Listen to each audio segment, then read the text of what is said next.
Kontraksi ekonomi terbukti sudah 4 kuartal minus. Maka efek bulan Juli lockdown PPKM Jawa Bali di mana 70% peredaran uang nasional ada di sana untuk menahan laju pemaparan dibatasi gerakannya. Hal ini secara ekonomi pasti akan berpengaruh besar karena negatif lagi. Kita semua tahu strategi ekonomi tidak tumbuh baik selama ini. Pandemi gelombang pertama membuat minus 4 kuartal. Lalu pandemi gelombang kedua sedang kita bersama perangi saat ini. Entah apa yang terjadi dalam 2 kuartal ekonomi ke depan sisa tahun 2021 ini. Namun pemerintah tetap optimis bisa membuat ekonomi naik. Bahkan kalau tidak percaya akan dipanggil Pak Luhut. Sehubungan dengan yang tidak percaya akan mendapatkan penjelasan Pak Luhut, maka saya mengacungkan tangan tinggi-tinggi dan berkata dengan keras, Saya Pak, yuk ngobrol Pak, bagaimana strateginya dan akan lakukan apa Pak agar ekonomi tumbuh. Kalau ternyata jawabannya dengan investor asing masuk, itu bukan jawaban yang bikin kami semangat Pak, yang lain dong. Kalau dengan pinjaman hutang,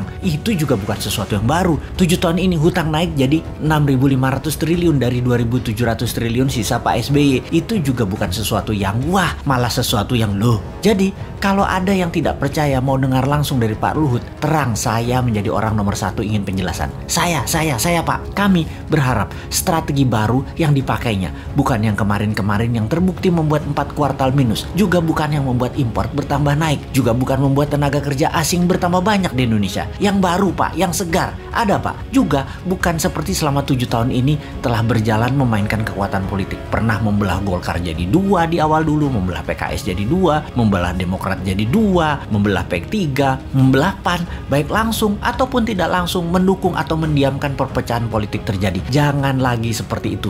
Jangan terlalu berpolitiklah bernegara. Utamakan keselamatan rakyat, humanitarian. Ekonomi juga jangan terlalu mementingkan asing lah. Hutang, investor asing, keduk hasil bumi, sumber daya alam, tanah air, tenaga kerja asing, pajak mencekik. Dukunglah dengan mempermudah. Seperti izin di BPOM misalnya. Ada ribuan izin yang nyangkut tahunan di sana. Juga berpihaklah dengan regulasi digital yang terbuka dan luas agar muncul startup unicorn atau dekakorn yang sampai saat ini nggak tumbuh-tumbuh lagi. Yang ada 5 unicorn itu juga produk sebelum 2014 kebanyakan. Bukan kebijakan selama 7 tahun berkuasa. Kalian belum membantu digital anak bangsa satu pun jadi unicorn karena kebijakan kalian. Mana janjinya? Ini hanya sedikit janji kampanye yang dipertanyakan generasi muda. Lalu ada mini lockdown Jawa Bali Juli ini. Akibatnya pasti melambat lagi 2 kuartal ke depan. Bisa minus lagi. Jangan sampai 6 kali minus loh ekonominya. Sampai akhir tahun 2021 ini minus, itu berbahaya. Berat mesin ekonomi kalau turunnya terlalu dalam atau diamnya mesin terlalu lama. Yang Newmind takut adalah minyak crude oil yang saat ini $75